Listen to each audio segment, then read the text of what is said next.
Сәлем достар, бүгінгі сабағымызда біз мына Флаштың қимыл қозғалыстың белгілі бір біз дайындап қойған жүлгі менен жүру осы қабілетін қалай, осы функциясын қалай қолдану туралы мысал көреміз. Бірінші мынандай алаңқаға атамекен деген жазып қойып, енді қарындаш жазамыз.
Туралаймыз үшін қарындаш бітті. Енді қайтадан ораламыз алаңға. Енді тағы да бір қабат қосамыз, оған қарындаш деп ат қоямыз. Сосын мына қойманың ішінен сызып алған қарындашымызды алып келеміз. Мұнда мінекей. Мұны үлкейтіп кішірейту құралы арқылы кішірейтеміз.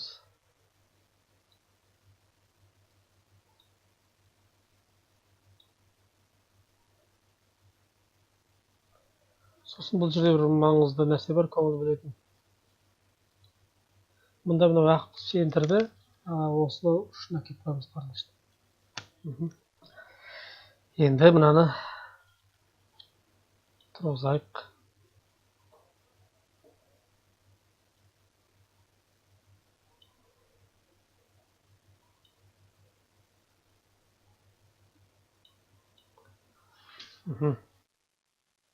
Біздің қазір қарындашымыз дайын, енді осыған жүлге жасаймыз. Жүлге жасау үшін ортадағы мына әділді motion осыны басамыз да, қарындашқа қас құлып басып жасырып қойық көрінбей тұру үшін.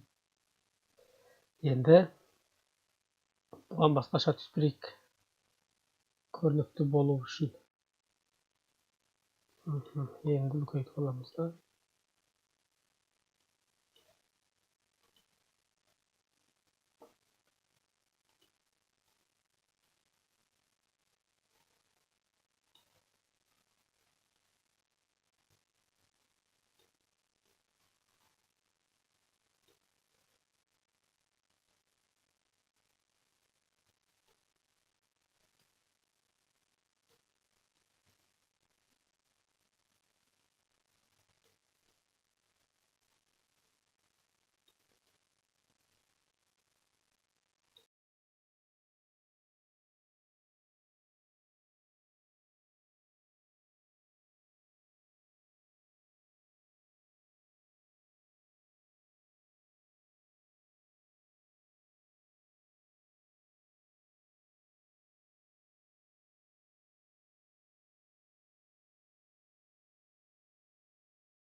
Енді мына біздің қарындашымызға қанша секунд болу керек мынау жазылу барысы.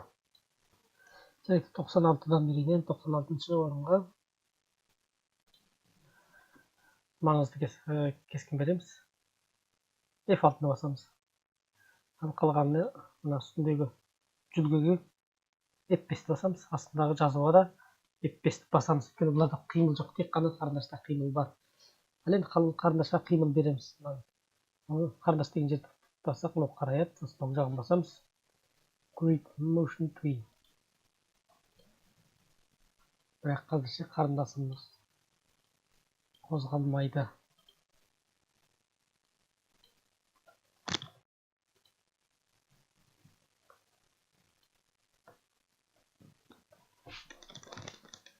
Қарындаштың бастапқы нүктесін ілуіміз керек.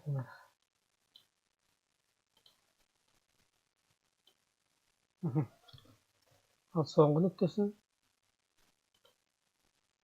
қазірше тексеру үшін ортаға бір маңызды кескін бере саламын. Өйткені бір әріптен өткізіп отыруымыз керек. Аралықта үзіліс болған жерлер болуы да мүмкін. Жөнтеу деген сөз мінекей.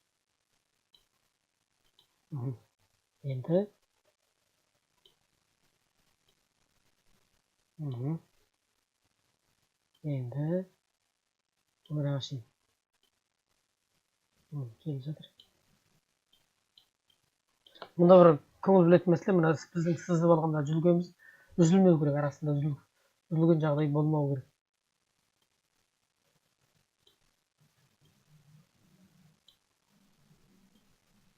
Егер сызықтар үзіліс бар болса, бұл жүрмей қалады.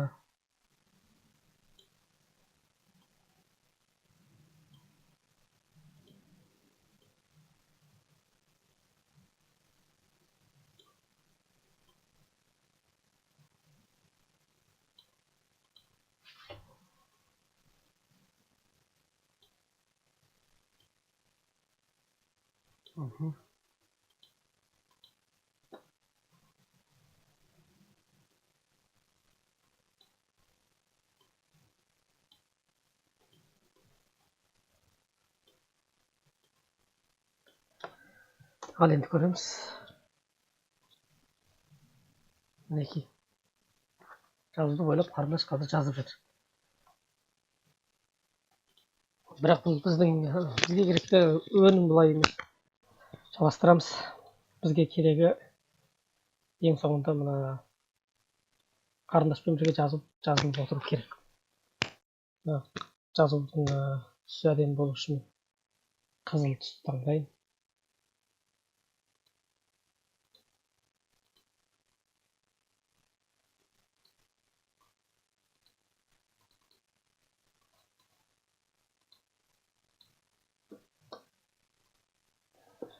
Ал енді жазуды суретке айналдырып алуымыз керек.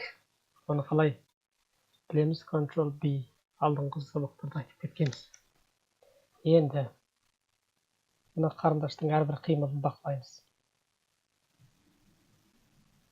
Қарындаш мұнан аның басына барған шейін қайсы кескінге барады. Міне, осы араға бір маңызды кескен береміз. Мұнараға біреу береміз. Мұнараға.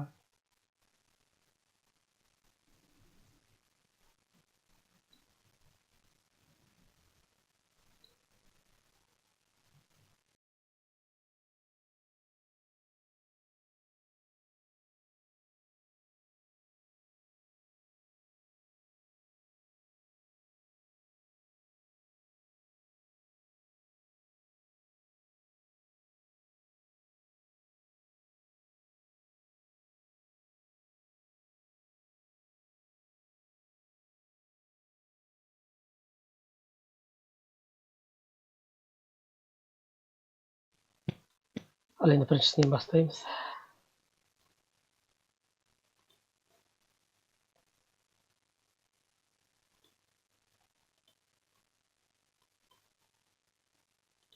Бірінші А деген таңдалған кезде басқасының барлығын өшіріп тастаймыз.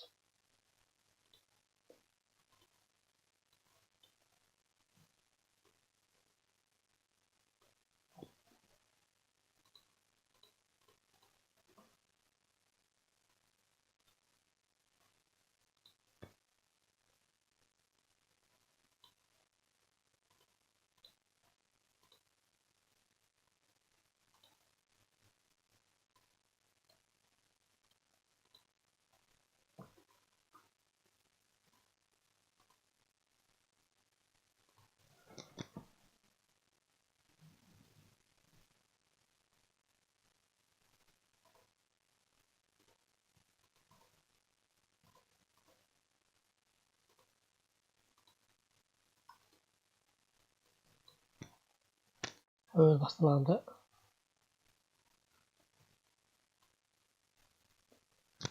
былай аның ұшынан ғана басталу керек.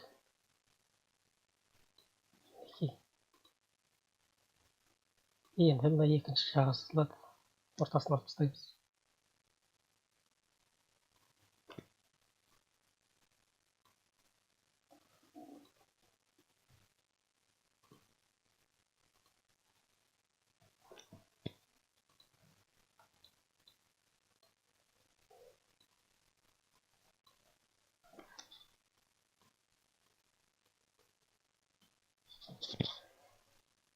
Бұдан кейін де А деген әріп толық жазылады.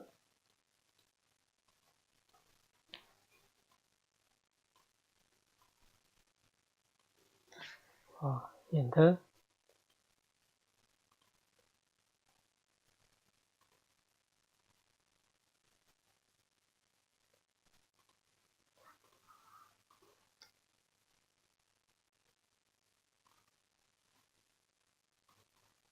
оның бірінші сызығы тартылады.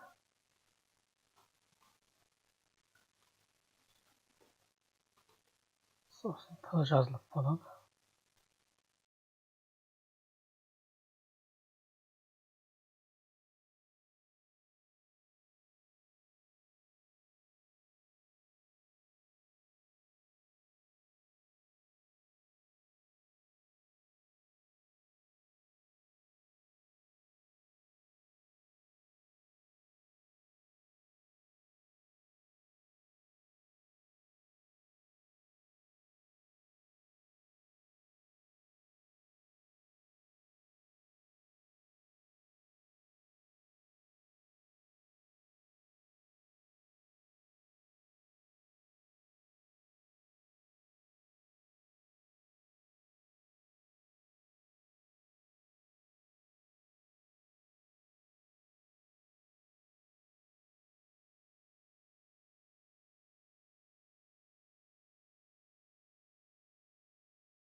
Вот мінекей ең соңында осындай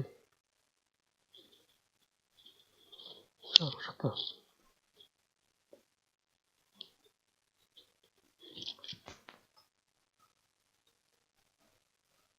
Ал енді қызықты болу үшін қарындашты да нетуге болады. Аздап өзгерістер жасауға болады.